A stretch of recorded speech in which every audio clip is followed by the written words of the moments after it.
Alright, in today's reality, here at the workshop, I'm doing a little bit of suspension change. Those shocks right there came off of a 99 Dodge Dakota. There's what I've got here, an old shock. In fact, that's a good spare. Not really, but anyway. Oh, let me get that from under here.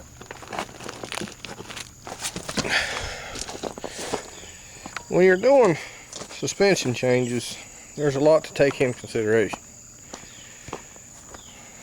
Okay, this is the old shock, and this is a used newer shock.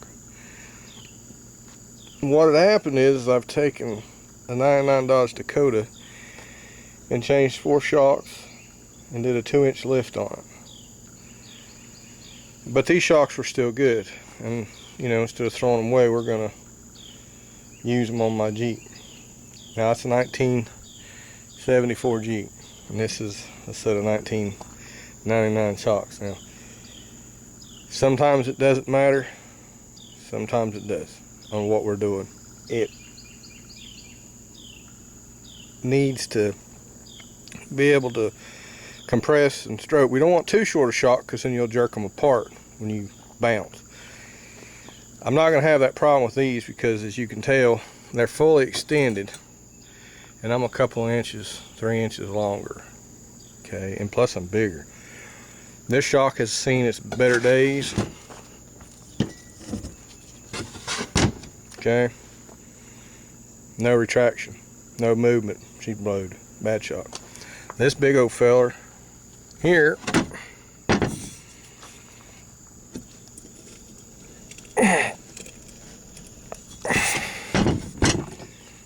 see him moving on his own. Man, I mean, she's tough. Now this came off of 4-wheel drive, so they're heavy duties. Now you notice, you see it shiny there. I had to cut part of that off. It's the same width here and here, but this metal insert right here was wider, so I whacked it off to fit in my bracket. Up here, it's just straight rubber where it goes on the top. I had to pull this piece out of that. That was in there, okay. Pulled it out so I can put it on mine because it wouldn't fit with it in there. Other than that, I should be okay. I'll get this other shock off and set it up, but it's not a shock's not a shock. So everybody thinks, well, a shock's a shock. No, $8 shock is a junk. It'll get you hurt probably. If it depends on what you're really doing with it. The shocks that I changed for these, those were high performance off-road soft shocks, they call them. They have a valve in there, so whenever it feels the lunge to go down, the valves open up and slows the descent without creating a hard spot. These shocks here, they're just a basic standard shock. They're better than what I got, as you can tell. I mean, it's real dangerous without shocks underneath your suspension. You can lose control of the vehicle very easily and wind up in the ditch or upside down on your top. I don't drive my Jeep 80 miles an hour like today's vehicles. They're rolling 70, 80. Most of them on the interstate running 90. And I would say 80% of the people rolling don't have their struts set up or changed. They're just running on, you know, stuff like this. But I didn't want to waste these. You know, they're good shocks. They're still got some life in them.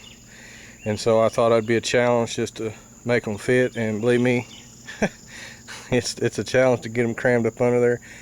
I've already raised the Jeep up probably about 1 inch. But anyway, when I'm hauling my dirt, it'll also help support the weight. Instead of, you know, bottoming all the way out, I'll have some kind of cushion in there. I don't have any for the front.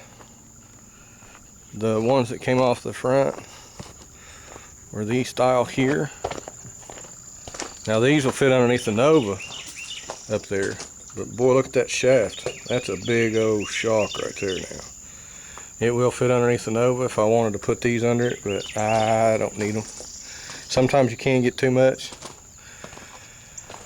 But anyhow, if I decide to put them on the front, I'll probably go buy me a set of 99 back shocks for Dodge Dakota, modify them and put them up there on the front, and I'll have me a good supported shock. A lot heavier dutier, beefier than what I've got, as you can tell. I think you can tell. It's a lot bigger, so we'll see how it works. I might have to take it, but you know, just experiment with some of this stuff.